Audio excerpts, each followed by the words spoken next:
Friend of mine, Mr. Peter Olsberger.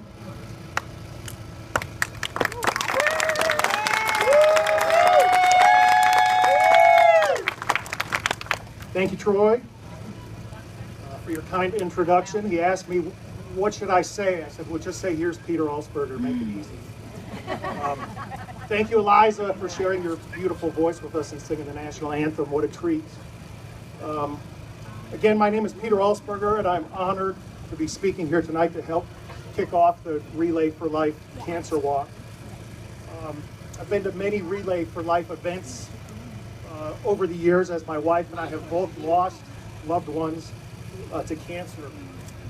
My wife's father was taken when she was just 21 years old, far too young for him to die, far too young for a daughter to lose her father. Cancer was also part of what took my father, not as a young man, but still well before his time.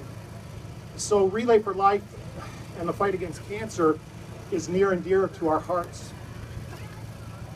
This year, however, is decidedly different for my family and me, because 25 weeks ago today, I heard the three words that nobody ever wants to hear: you have cancer.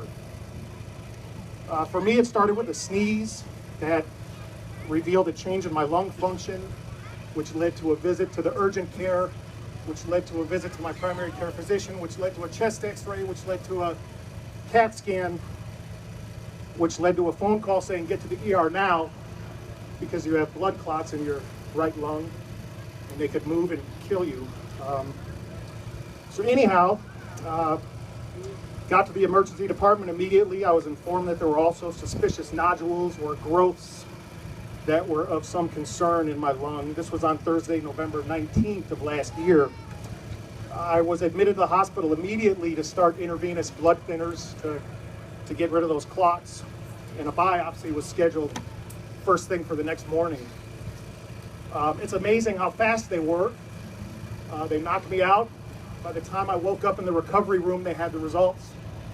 I had stage 3 non-small cell lung cancer. Adenocarcinoma is what they call it.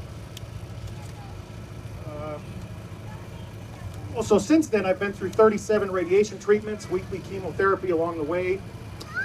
A scan showed that cancer had shrunk some, but did not completely go away.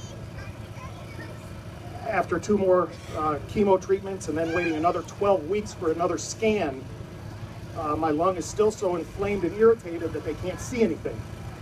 They call them cloudy opacities, is what they can see in my lung, but it's hiding anything that's in there. So, additionally, they see some new spots in my left lung, but they're so small they don't know if it's cancer or not, and they're too small to biopsy. So now I'm on steroids to clear up my lung, and we get to wait another 3 months for another scan. And I'm sure many of you know that waiting is it's just the worst part, the not knowing, the waiting, the having no clue what's next. But in 3 months, they'll do another scan. My doctor says that the cancer is most likely still there, and that I'll likely need another round of treatment. But it's still very small, treatable. It hadn't spread to any of my organs. Anywhere else in my body, I still consider myself lucky. The cancer I have can be beat. It is still my full intention to beat it. In the meantime, I'm trying to regain my strength and get ready for another assault on my body. So, cancer isn't all bad, though. It probably sounds crazy, but it's true. It's not all bad. I have learned so much since my diagnosis. I have learned what things are really important, and I have learned what things are not. Things that would make me mad for days don't even faze me anymore. Things I might have blown by in the past now receive my attention. I'm much more grateful for what I have than I have ever been in my life. I'm quicker to forgive. I'm also quicker to cut loose anybody that brings negativity into my space. I don't have time for it. Time is so much more valuable. People are important. Things don't matter. People matter. People are important. People have come out of the woodwork to help me and help my family. People It's been amazing, amazing the support. My cancer has brought me closer to God than I ever have been. It has caused me to seek Him and talk to Him and listen to Him like I never have before in my life.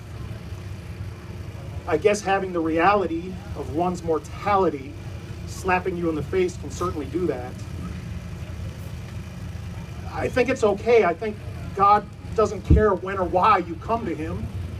He just cares that you come to Him.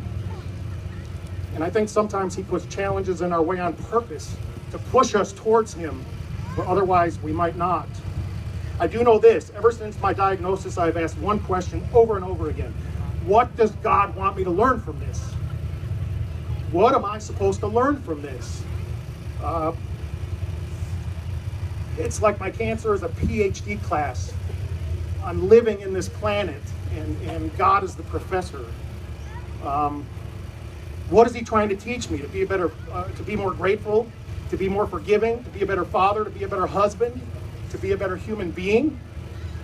How about all of the above? And realizing that one may not have as much time left as one thought is a real eye-opener. So what will I do with the time I have left, whether it's 5 years or 50 more years? I know I'll try and be a better person. I know I'll try and be more Christ-like. And that just about covers it all, doesn't it? Being more Christ-like.